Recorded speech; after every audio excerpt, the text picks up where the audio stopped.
Nobody in the neighborhood understood why two calm golden retrievers suddenly began dragging their owner toward the same abandoned house every single morning at exactly 5:32 a.m.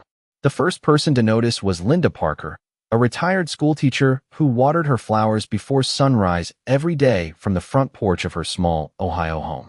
For nearly 3 weeks straight, she watched the same strange routine unfold across the quiet suburban street. Daniel Harper would appear at the corner carrying a flashlight and a worn travel mug while his two dogs, Max and Rosie, walked unusually close beside him. At first, nothing about the man seemed alarming. Daniel was in his early 60s, soft-spoken, polite, and almost invisible to the rest of the neighborhood.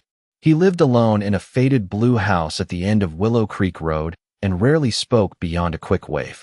But the dogs were what people remembered. Max was large and alert, with pale golden fur and sharp eyes that constantly scanned the street.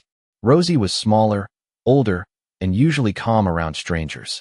Yet every morning, the second they reached the abandoned house near the edge of the block, both dogs transformed completely.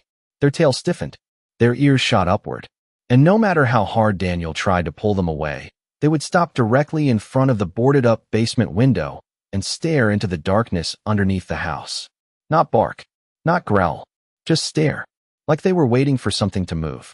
Linda tried to convince herself it was nothing. Maybe raccoons, maybe stray cats. But on the fourth morning, she noticed something that made her stomach tighten. Daniel wasn't just walking the dogs anymore. He was talking to them in a low, nervous voice while glancing repeatedly toward the basement window. "Not today," he whispered urgently as Max pulled harder against the leash. "Please, not today." The words unsettled her more than she wanted to admit. A few days later, another neighbor claimed she saw Daniel kneeling beside the abandoned porch before sunrise, slipping something underneath the broken wooden fence. By the end of the week, rumors spread across Willow Creek Road faster than anyone expected. Some thought Daniel was feeding wild animals. Others believed someone might secretly be living inside the abandoned property. Then came the moment that changed everything. Early Monday morning, 12-year-old Ava Reynolds was walking to the bus stop when Max suddenly broke free from Daniel's leash and sprinted straight toward the old house. Rosie followed instantly, barking so loudly the sound echoed through the entire street. Ava froze as Max began clawing frantically at the basement door while Rosie circled the side of the house, whining in panic. Daniel ran after them, visibly shaken, repeatedly shouting for the dogs to stop. But they ignored him completely. Then, just as several porch lights flicked on around the neighborhood, Ava heard something she would later swear she could never forget. A weak cough echoed from somewhere beneath the abandoned house. And the second the sound came from the darkness below, both dogs sat down silently in front of the basement door, as if they already knew exactly who was hiding inside. After that morning, people on Willow Creek Road stopped talking about Daniel Harper and started talking about the dogs instead. Something about the way Max and Rosie behaved no longer felt normal. It felt personal. Linda Parker could not stop thinking about the look in Rosie's eyes after the coughing sound came from beneath the abandoned house. The old golden retriever had not looked aggressive or frightened. She had looked heartbroken. Over the following days, Linda began quietly watching the morning walks from her kitchen window before sunrise. What she saw only deepened the uneasy feeling growing across the neighborhood. Daniel looked exhausted now. His clothes were wrinkled, his face pale, and dark circles hung beneath his eyes as though he had not slept in days. But the strangest part was the way the dogs reacted before they even reached the abandoned property. Nearly half a block away, Max would suddenly pull forward with nervous energy, while Rosie slowed down and whimpered softly under her breath. It was almost as if both dogs knew exactly what waited ahead long before they arrived. One freezing Thursday morning, Linda noticed Daniel stop walking entirely after Rosie refused to move. The older dog simply sat down in the middle of the sidewalk, staring toward the abandoned house, while trembling slightly. Daniel knelt beside her immediately, gently rubbing behind her ears. "I know," he whispered softly. "I know she misses you too." Linda's chest tightened when she heard those words. "He misses you too." The sentence made no sense to her, yet the sadness in Daniel's voice sounded painfully real. Rosie leaned her head against his shoulder without making a sound, and for a brief moment, the old dog looked less like a pet and more like someone carrying grief that humans could not fully understand. The neighborhood slowly became obsessed with the strange routine. Some residents began waking early just to peek through their curtains and watch the dogs. A few teenagers even recorded videos from parked cars across the street, posting clips online with captions about the haunted basement dogs. But none of those videos captured what Linda saw one rainy morning just before 6 o'clock. Daniel had arrived later than usual, and heavy rain hammered the empty street while Max paced anxiously beside him. The second they reached the abandoned house, Rosie suddenly broke away from the sidewalk and walked directly toward the basement window. She pressed her body against the cracked concrete wall and let out the saddest sound Linda had ever heard from an animal. It was not barking. It was not growling. It sounded almost like crying. Daniel rushed over immediately and wrapped both arms around the trembling dog while Max stood guard nearby, staring into the darkness beneath the house without blinking. For several long seconds, nobody moved. Then Daniel quietly pulled a folded blanket from his backpack and slid it through a narrow opening beneath the basement door. Linda felt a chill run through her body. The blanket was small, far too small for an adult. Later that afternoon, while taking out her trash, Linda noticed something else that made her stop cold in the middle of the driveway. Tiny muddy footprints had appeared near the side fence beside the abandoned house. And beside them, pressed clearly into the wet ground, were fresh paw prints from both dogs leading straight toward the basement window. The strange behavior did not stop after the footprints appeared near the abandoned house. If anything, the dogs became even more unpredictable, and people on Willow Creek Road slowly stopped seeing Max and Rosie as friendly neighborhood pets. They started seeing them as part of something deeply wrong. 3 mornings later, just before sunrise, Daniel Harper walked the dogs past the abandoned property like always, except this time neither dog looked at the house when they approached. Instead, both animals froze at exactly the same moment and turned toward the street behind them. Max lowered his head and began pacing in tight circles, while Rosie backed slowly toward Daniel with her ears flattened against her skull. It was the first time anyone had seen the dogs appear frightened instead of protective. Daniel noticed it too. Witnesses later said his face changed instantly, like he had been expecting something terrible to happen. He grabbed both leashes tightly and tried pulling the dogs away from the area, but Max suddenly jerked free and sprinted toward a parked pickup truck across the street. The large golden retriever began scratching furiously at the passenger side door while barking louder than anyone had ever heard before. The truck belonged to a plumber named Carl Benson, who had arrived early for work and was drinking coffee inside the cab. At first, Carl laughed nervously, thinking the dog had simply become aggressive. But then Rosie joined in. The older dog stood directly in front of the truck, blocking it from moving while letting out sharp warning cries that echoed through the quiet neighborhood. Daniel looked horrified. He rushed toward the dogs, apologizing repeatedly, but the second Carl stepped out of the truck, Max stopped barking and ran back toward the abandoned house again. That was when neighbors began whispering about the possibility that the dogs were not reacting randomly at all. It felt targeted, deliberate, almost like they were trying to stop certain people from getting close. Over the next few days, the behavior escalated in ways nobody could explain. Max began stealing objects during the morning walks, but not food or trash like normal dogs. He specifically grabbed small items from around the neighborhood and carried them straight to the abandoned house. One morning, he took a child's blue mitten from a front porch. Another day, he carried off a flashlight from an open garage. Then Rosie disappeared for nearly 20 minutes before returning with a tiny stuffed rabbit hanging gently from her mouth. Daniel looked shaken when he saw the toy. Several neighbors noticed his hands trembling as he quickly stuffed it into his backpack before continuing the walk. By now, people were avoiding the sidewalk near the abandoned property entirely. Parents stopped letting their children wait alone at the nearby bus stop. Even Linda Parker admitted she no longer felt comfortable watching from her porch after what happened the following Friday morning. Rain poured heavily across Willow Creek Road while thunder rolled in the distance. Daniel attempted to turn the dogs around before reaching the abandoned house, but Max refused to move. The golden retriever planted all 4 paws into the wet pavement and stared toward the basement window with eerie focus. Then Rosie did something that made Linda's blood run cold. The old dog slowly walked into the middle of the street and lay down directly in front of an approaching school bus. The driver slammed the brakes immediately as children screamed inside. Daniel shouted in panic and ran toward Rosie, but she would not move. Instead, the trembling dog lifted her head toward the abandoned house and released one long, desperate howl. And seconds later, from somewhere beneath the basement floor, another howl answered back.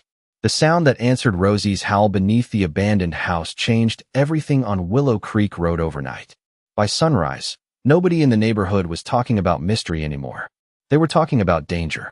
Parents flooded the community message board with warnings about Daniel Harper and his dogs. Some residents claimed the animals had become unstable. Others insisted Daniel was training them to protect someone hiding illegally inside the abandoned property. What frightened people most was not the barking or the howling. It was how strangely intelligent the dogs seemed. Max and Rosie did not behave like confused pets wandering toward random noises. They acted like guards protecting a secret nobody else was allowed to reach. The school bus incident became the final straw. Although Rosie had not harmed anyone, terrified parents demanded action after hearing how the old dog blocked traffic in the middle of the road. Videos from phone cameras spread online within hours. In one clip, Max could be seen standing perfectly still in the pouring rain while staring directly at the basement window without blinking once. The comments underneath the video were brutal. Some people called the dogs dangerous. Others claimed Daniel was using them to lure sympathy while hiding something criminal.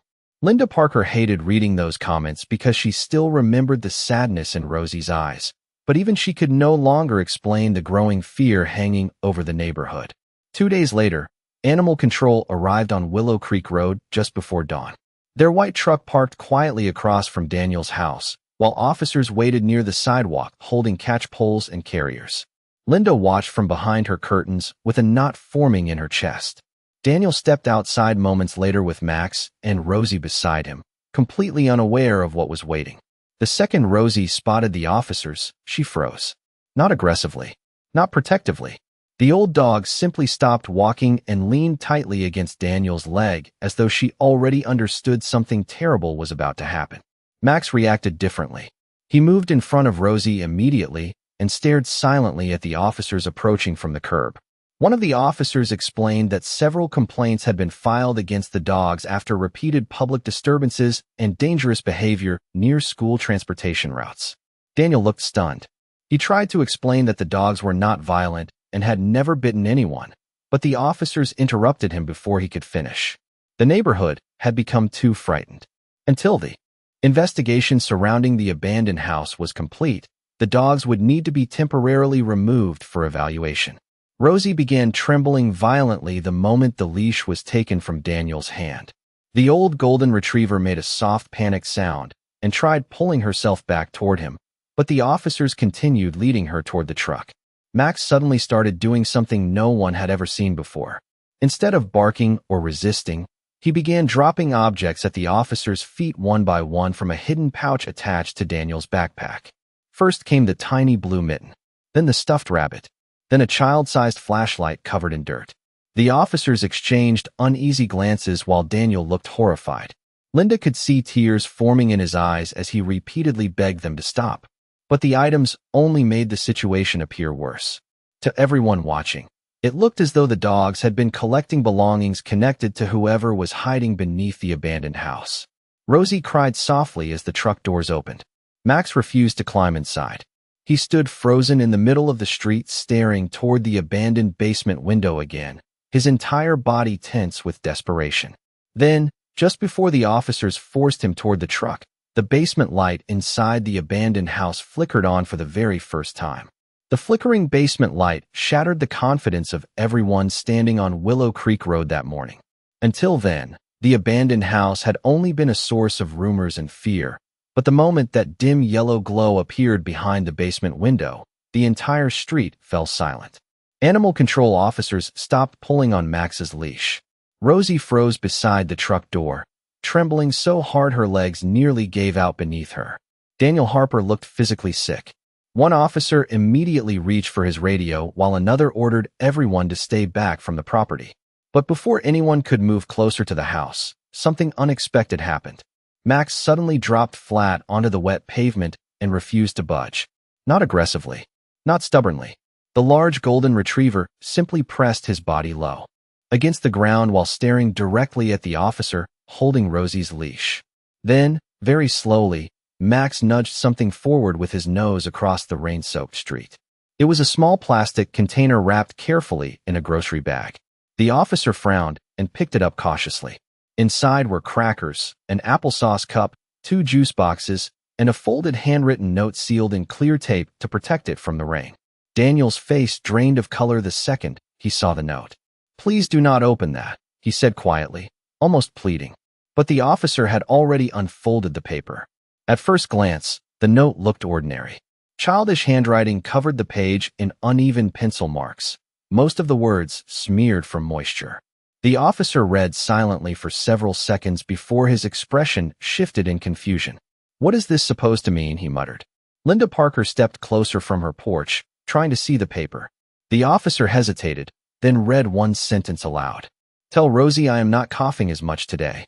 An uncomfortable silence spread through the street. The note did not sound threatening. It did not sound criminal. It sounded personal, deeply personal. One of the animal control officers glanced toward Rosie, whose trembling had suddenly stopped the moment the note was mentioned. The old golden retriever stared toward the folded paper with heartbreaking focus, her tail barely moving against the wet pavement. "Who wrote this?" the officer demanded. Daniel opened his mouth to answer, but stopped himself immediately. For the first time since the investigation began, he looked torn between fear and guilt instead of secrecy. Before he could respond, Max stood up suddenly and walked toward the abandoned house again. But instead of heading for the basement window like usual, he stopped beside an old rusted rain barrel near the porch steps. The dog scratched once at the base of the barrel, then stepped back and looked directly at the younger animal control officer, a woman named Rachel Moreno. Rachel frowned and approached carefully. At first she saw nothing unusual. Then she noticed the edge of a small red object partially hidden beneath the barrel. She crouched down and pulled it free. It was an inhaler. Tiny fingerprints covered the plastic casing, along with fresh dirt and rainwater. Rachel stared at the inhaler for several long seconds before looking back toward the basement window. The pieces no longer fit the story everyone had convinced themselves to believe. Dangerous dogs did not carry food through storms. Criminals did not leave juice boxes and children's medicine hidden beneath abandoned porches. Rachel slowly turned toward Daniel again. "How long has somebody been down there?" she asked quietly. Daniel lowered his eyes without answering. Around them, the rain continued falling harder across Willow Creek Road, while Max returned to Rosie's side and gently rested his head against the older dog's neck. Rachel looked back at the dark basement window one more time before making her decision. She reached for her radio and requested immediate access approval to search the abandoned property from the inside. Rachel Moreno was the first person to step inside the abandoned house, and the moment the front door creaked open, she realized the entire neighborhood had misunderstood everything. The smell inside was not the smell of crime or decay people had imagined for weeks. It smelled faintly of canned soup, laundry detergent, wet dog fur, and dust. The old living room was nearly empty except for stacks of folded blankets, bottled water, and carefully organized grocery bags lined neatly against the wall. Someone had been surviving there quietly for a long time. Behind Rachel, the other officers moved cautiously through the dark hallway while rain tapped against the broken windows overhead.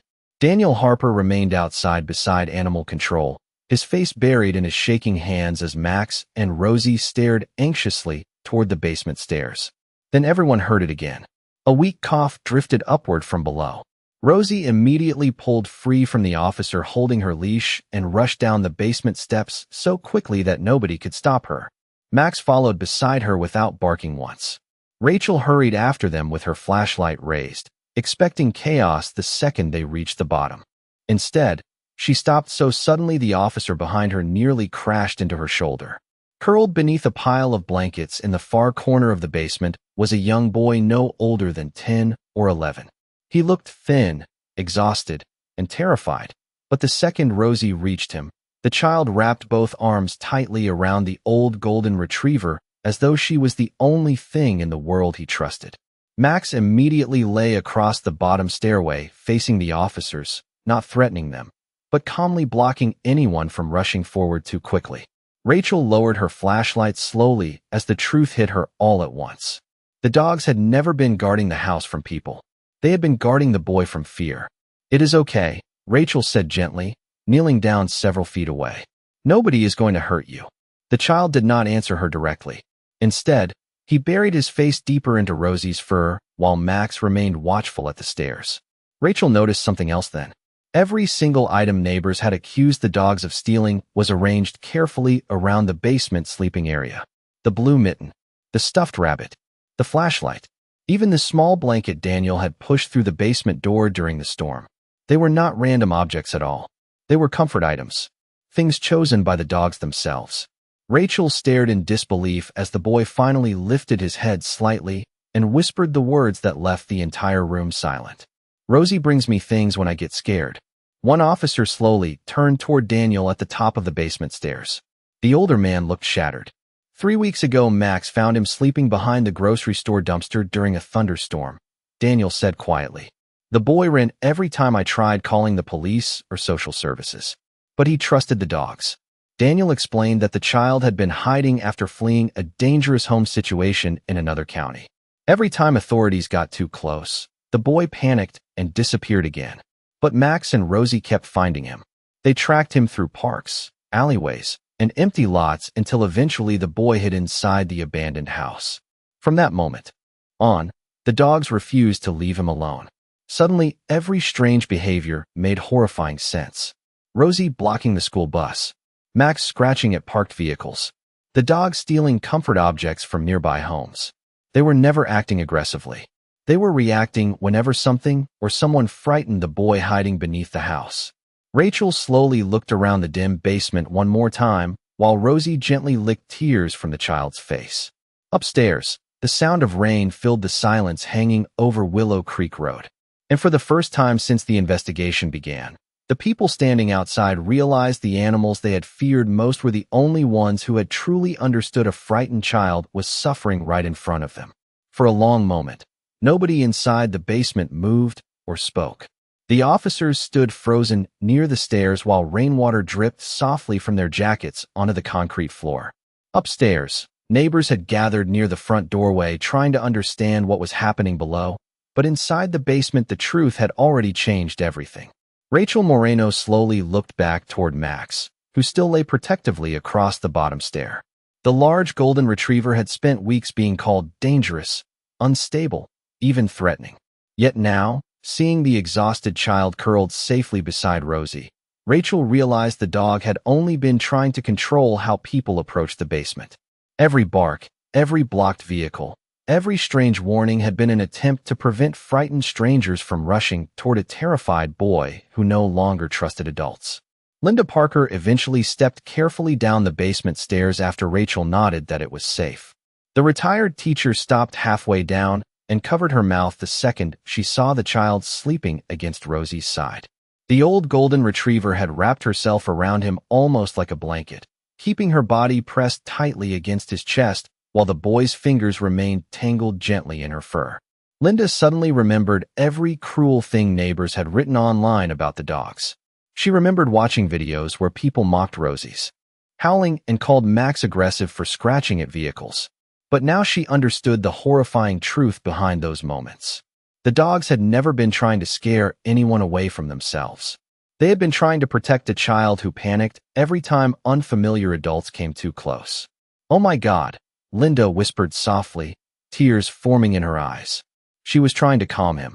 Rachel nodded silently.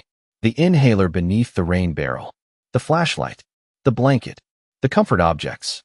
Every strange clue suddenly fit together with painful clarity. Even Rosie lying in front of the school bus made sense now. The loud engine and crowd of children must have frightened the boy hiding beneath the basement floor, and Rosie had tried desperately to stop the noise before it reached him. Upstairs, the mood outside the house shifted rapidly as officers explained the situation to the waiting neighbors. Nobody spoke much after hearing the truth. Parents who had demanded the dogs be removed lowered their eyes in shame. Carl Benson, the plumber Max had barked at weeks earlier, sat silently on the curb staring at the rain-soaked street.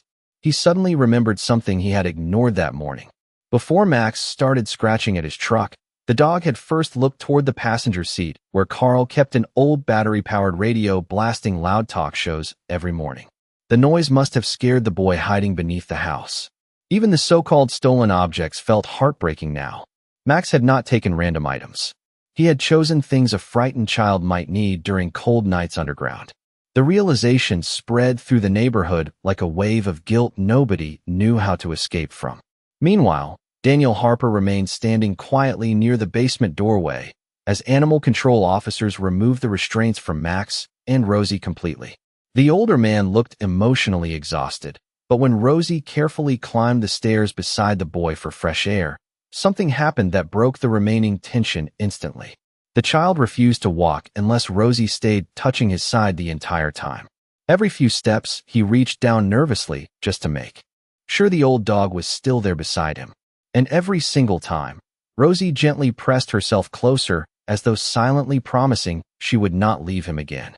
Several neighbors began crying openly after witnessing the scene. Not dramatic sobbing, quiet tears filled with regret.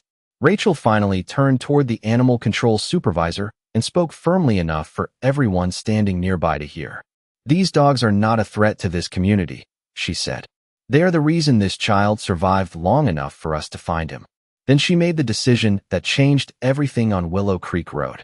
Instead of taking Max and Rosie away for evaluation, Rachel officially requested emergency support services for the child and ordered that the dogs remain with him during the entire recovery process.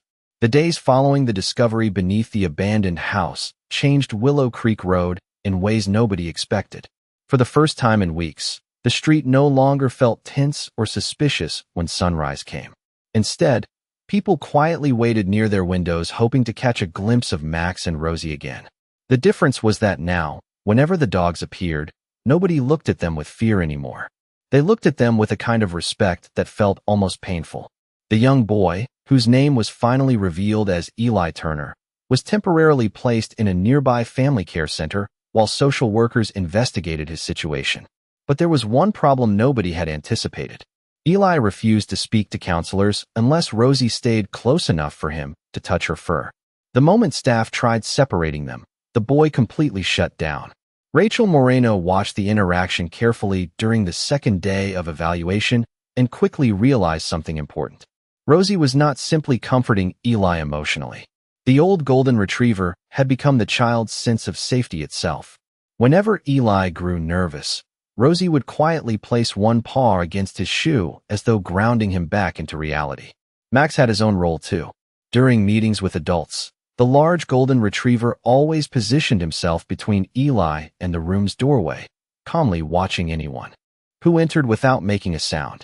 It was the exact same behavior neighbors once feared near the abandoned house, but now everyone understood what the dogs had actually been doing all along. They were managing the boy's fear before humans even noticed it. Linda Parker became one of the first people in the neighborhood to try making things right. Without telling anyone, she spent an entire afternoon rebuilding the broken flower garden outside the abandoned house because Rosie used to stop there every morning. The next day, other neighbors quietly joined her. Someone repaired the damaged fence. Another family cleaned trash from the sidewalk. Carl Benson installed new motion lights around the property free of charge after learning the dogs had likely stayed awake guarding Eli during cold nights in the rain. But the most emotional moment came nearly a week later when Rachel arranged a supervised visit at the local elementary school gymnasium after hours. Eli had barely spoken above a whisper since being found beneath the house, and counselors worried he no longer trusted crowded spaces. When Daniel Harper arrived with Max and Rosie that evening, the gym lights had been dimmed low and dozens of children from the neighborhood had quietly left something behind for the dogs near the bleachers. There were tennis balls, handwritten cards, dog treats, blankets, and small toys arranged carefully across the polished floor.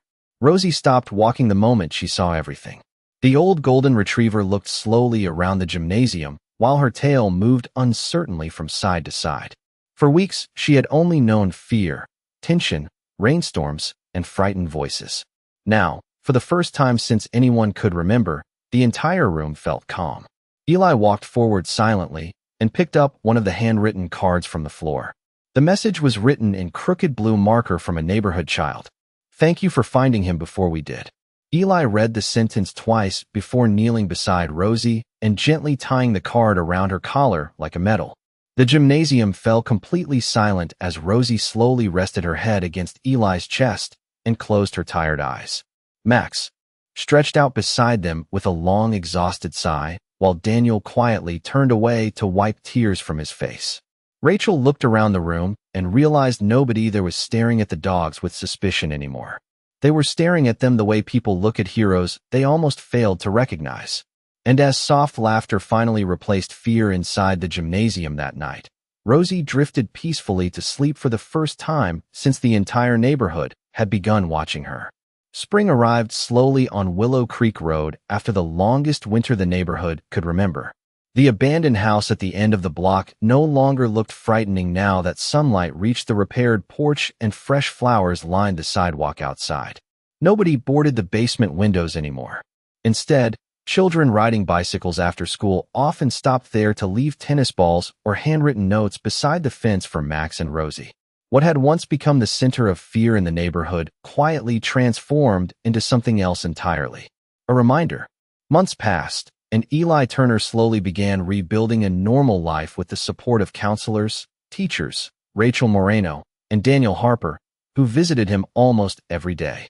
But everyone understood there was one reason Eli had started smiling again sooner than expected. Every afternoon at exactly 4 o'clock, Max and Rosie arrived outside the family care center with Daniel. And no matter how difficult Eli's day had been, the moment the dogs appeared through the front gate, something inside the boy visibly softened. Staff members noticed it immediately. Eli spoke more during therapy when Rosie rested nearby. He stopped hiding beneath tables whenever Max waited outside the room. Even his nightmares became less frequent after counselors allowed the dogs to stay during evening reading sessions. But perhaps the most emotional change happened inside the neighborhood itself. The people of Willow Creek Road no longer rushed past each other without speaking. Neighbors who had once watched events unfold through curtains now spent evenings sitting together on porches while children played safely outside.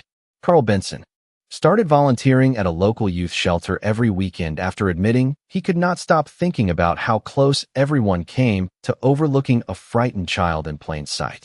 Linda Parker began organizing donation drives for runaway youth programs across the county.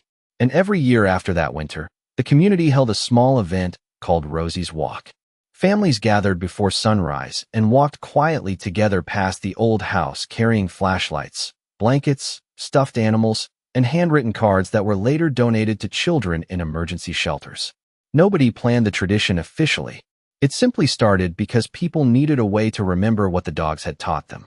Rosie grew weaker as summer approached.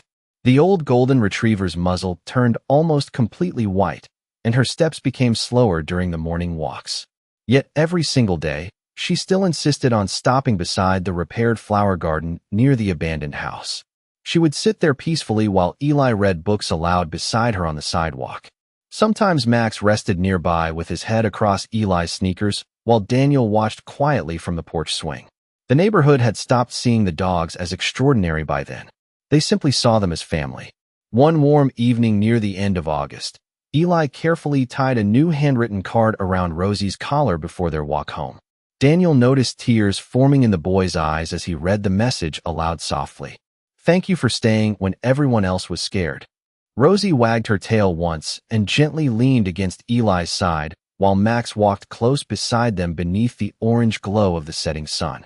People sitting on nearby porches smiled quietly as the four figures disappeared slowly down Willow Creek Road together. Months earlier, the entire neighborhood had watched those same dogs with suspicion, convinced they were leading everyone toward danger. But in the end, Max and Rosie had not been guarding a secret beneath the abandoned house at all. They had been guarding a frightened child until the world finally learned how to see him. Sometimes the kindest souls sound like warnings before they sound like hope.